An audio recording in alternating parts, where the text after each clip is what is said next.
The World Endurance Championship's most recent event at Fuji was thrilling to say the least. There was action across both classes for the entirety of this race, and some are even calling this event one of the greatest races in the modern era of the WEC. So let's break down what happened during this race review for the 2024 6 Hours of Fuji. 36 cars would participate in this penultimate round here in Japan, and one of the big stories heading into this race was the fact that Cadillac would start on pole position for the first time ever in the WEC. Cadillac Racing was showing great pace with their number 2 V-Series R, and this event, in my opinion, was Cadillac's best performance in the WEC so far. British racer Alex Lynn beat home hero Ryo Hirakawa in the number 8 Toyota to pole position, with a lap time of a 1 minute 28.901. And the question now was, how would the American hypercar perform in the race? Another key factor heading into this event was the fact that Manthey Pure Racing could secure the LMGT3 title after the event. The number 92 Porsche had been so dominant this season, winning 2 races and standing on the podium in every event except Le Mans. The team would now need to outscore their rivals, which included the number 91 Porsche and the number 31 BMW, in order for the entry to secure this championship title here in Japan. The race would begin with a good getaway by Earl Bamber in the number 2 Cadillac, who would lead out of turn 1 ahead of Marco Wittmann in the number 15 BMW, who had jumped the number 8 Toyota into turn 1. Unlike last year, there was no contact on the opening lap at the first corner, and over an LMGT3, it would be Tom van Rompuy in the number 81 TF Sport Corvette that would lead, with the pole-sitting number 55 AF Corsa Ferrari dropping down to 4th in class. In fact, it wasn't the greatest start for the 55 Ferrari, as that car would actually drop to last in class later on, because of an ABS issue, which forced the 296 GT3 to come down pit lane early. But thankfully, the car wouldn't retire due to this problem, and would quickly return out on track. Now, even though there wasn't any contact at turn 1 on lap 1, there would be major contact at the first corner on the next lap. Multiple cars were involved in this collision within the hypercar class, with it being triggered by Robert Kubica's number 83 Ferrari, which created a domino effect resulting in the 499P hitting the number 5 Porsche, which then hit the number 51 Ferrari, which then hit the 35 Alpine, with the rest of the cars trying to avoid the multi-car incident. The number 5 Porsche would receive the worst damage, with the car's entire back wing section needing to be replaced. The Porsche and the 2 Ferraris would eventually pit during the safety car period and join at the back of the field. The 83 Ferrari would inevitably get a penalty for causing the collision, which ruined any chance for this car to fight for a podium, which was honestly the complete opposite of the race before in Austin, Texas, where of course this car won. When the green flags were called out and racing resumed, the number 2 Cadillac continued to pull a gap to the number 15 BMW, and later on, the number 6 Porsche with Laurens Vanthoor behind the wheel joined the fight for the win, as the Belgian racer pressurized Wittmann's BMW M Hybrid V8 for second. Elsewhere, the hypercar field was producing some absolutely incredible racing, especially for the battle of 9th place, which involved more than 5 cars. And it wasn't just hypercar producing all the action, because the LMGT3 class also gave some great racing, especially for the battle for second between the number 59 United McLaren and the number 85 Iron Dames Lamborghini.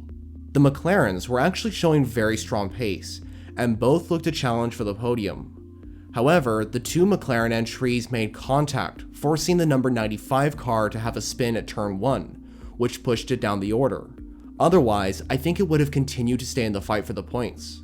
During the next pit stop phase, the number 6 Porsche Penske was not only able to jump ahead of the BMW, but also leapfrog the number 2 Cadillac, which was leading. This was because Chip Ganassi were on a different strategy, with the team switching drivers. The number 6 Porsche would therefore continue to lead this race overall, with the number 2 Cadillac and the number 15 BMW battling for second just behind. During one of these battles, however, drama struck when Alex Lynn in the Cadillac went side by side with the BMW of Raffaele Marchiello, when the Cadillac was forced out wide, giving the car a puncture. This puncture severely hurt Cadillac's race, because it dropped the V-Series R outside of the top 10. It's a what could have been situation for the American squad, as Cadillac likely would have been battling Porsche for the win if it wasn't for the puncture. When the grid inevitably reformed in their places following different strategies mixing up the order, the Cadillac's puncture resulted in the number 8 Toyota getting into 3rd place and having a shot at a better result as the race progressed.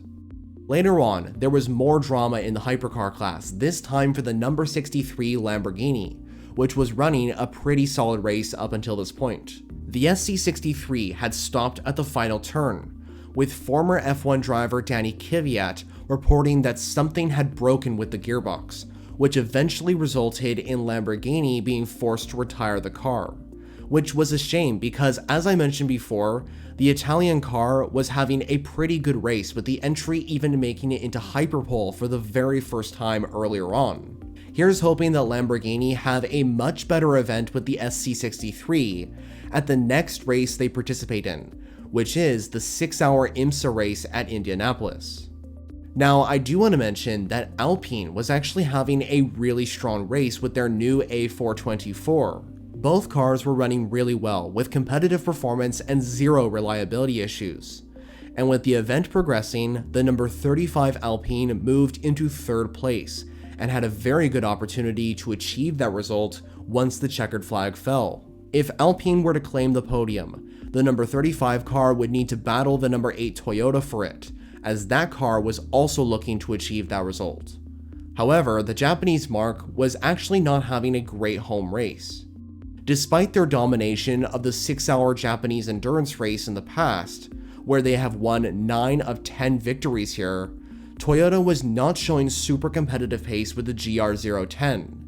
The number 8 Toyota did have a good chance at taking a podium finish, although Toyota would face disappointment later on, when the number 7 entry had a major collision with the number 5 Porsche Penske. Driver and team principal Kamui Kobayashi had tried to claim 7th by making a move at turn 3, although this resulted in major contact between the Toyota and the Porsche. This incident eventually resulted in the number 5 Porsche and the number 7 Toyota being forced to retire, which was disappointing for both teams, and especially Toyota, as this was their home race, and that incident may have just decided the championship, with the number 6 Porsche heading towards victory lane, and the number 50 Ferrari, which was also in title contention, down the order and likely not being able to achieve a successful result. Things unfortunately got worse for the Japanese manufacturer, because the number 8 Toyota, which was in 3rd at the time, was penalized due to ignoring blue flags, which resulted in the GR010 being given a drive-through penalty and losing the podium place. Therefore, taking over 3rd was the number 35 Alpine with Charles Malesi behind the wheel, and Alpine were looking to achieve their first podium this season with this car. In LMGT3, there was a switch for the lead when the number 92 Manthey Pure Racing Porsche, which had gotten up into the lead, was overtaken at the hairpin when the number 59 McLaren, driven by Gregoire Sassi, bravely moved into 1st with a send down the inside of the corner. United Autosports would therefore take over the lead in LMGT3 once again, with McLaren now in a position to achieve their first ever win in the GT3 category.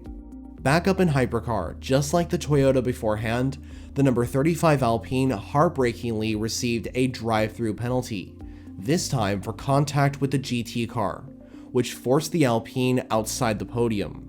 This left the door wide open for the final podium spot, with multiple cars showing strong pace for it. The number 12 Hertz Team Jota Porsche was placed in 3rd following the drive-through penalties, up until an impressive stint from Mick Schumacher, who moved the number 36 Alpine all the way up into 3rd overall. By the way, Alpine weren't the only French manufacturer performing well, because Peugeot was also showing very strong pace in the final hour. Both of their 9x8 hypercars were in the points, and the number 93 Peugeot with Mikkel Jensen behind the wheel was flying and made it all the way up to 4th place, and was even starting to chase down Schumacher in the Alpine in the final 5 minutes of this race. Elsewhere, things went from bad to worse for the number 2 Cadillac, when Earl Bamber made a mistake at turn 4 and made contact with the wall. Bamber was able to get the V-Series R back to the pits, but the damage was too great, and the team were forced to retire the car in what was a difficult end to what started out to be a great race for Cadillac Racing. In the closing laps of this race, there was an intense fight for the lead in LMGT3, involving 3 different cars. The number 59 McLaren lost the lead to the number 54 Vista AF Corsa Ferrari, with Davide Ragon behind the wheel. Ferrari was looking to achieve their first win in LMGT3, and the 296 GT3 was proving to be a worthy car to achieve that result. After dropping behind the Porsche, the 59 McLaren unfortunately dropped off the podium as well, after the 46 WRT BMW closed up and moved into 3rd ahead of the McLaren. So as the checkered flag fell, it would be Porsche Penske Motorsports that would claim the victory with the number 6 car. Kevin Estre, Lawrence Vanthoor, and Andre Lauderer pulled off such a strong race with their Porsche 963, which would allow the team to take victory number 2 in the WEC, and get closer to securing that championship title. Second place would go to BMW and the number 15 car, after a truly remarkable performance here at Fuji for the crew of Team WRT, BMW, and drivers Dries Vanthoor, Marco Wittmann, and Raffaele Marciello. This finish also allowed the brothers of Lawrence and Dries Vanthoor to stand on the podium for the first time in the WEC, which was an incredible achievement. And the celebrations would continue for Alpine, as they would achieve their best result with the A424, as Mick Schumacher would hold on to 3rd, allowing for the number 36 Alpine to secure a podium finish. Meanwhile, over in LMGT3, the number 54 Vista AF Corsa Ferrari would win, with drivers Thomas Flohr, Francesco Castellecci, and Davide Ragon taking Ferrari to victory lane for the first time in LMGT3. In fact, this would be Ferrari's first win in the GT class of this championship since last year's event in 2023 here at Fuji. Second would go to the number 92 Porsche, and the number 46 BMW from Team WRT would round out the podium. This result for the number 92 Porsche would also allow Manthey Pure Racing to achieve the LMGT3 championship title after a commanding performance all season long. Speaking of clinching championships, the LMGT3 championship was not the only one that was wrapped up. Finishing 5th overall at Fuji would allow the number 12 Hertz Team Jota Porsche in the hypercar class to win the Hypercar World Cup Championship title for customer entries in the series. Heading out of round 7 at Fuji, let's now take a look at the championship standings. In Hypercar, the Drivers' Championship is currently being led by the number 6 Porsche, after their commanding result at the Japanese circuit. The number 50 Ferrari sits 2nd, while the number 7 Toyota GR010 is completing the top 3. The number 5 Porsche Penske entry is in 4th, followed by the number 12 Hertz Team Jota Porsche, which has moved ahead of the number 8 Toyota. In 7th is the 51 Ferrari, followed by the customer 499P, the number 83 AF Corsa entry. And completing the top 10 in Hypercar is the number 2 Cadillac from Chip Ganassi Racing and the number 35 Alpine A424. When it comes to the Manufacturers' Championship, Porsche has reclaimed the lead. The factory 963s have allowed the German marque to have a 10-point gap to Toyota, which have moved down to 2nd. Ferrari sits in 3rd with their factory entries allowing them to just be a few points behind the top 2.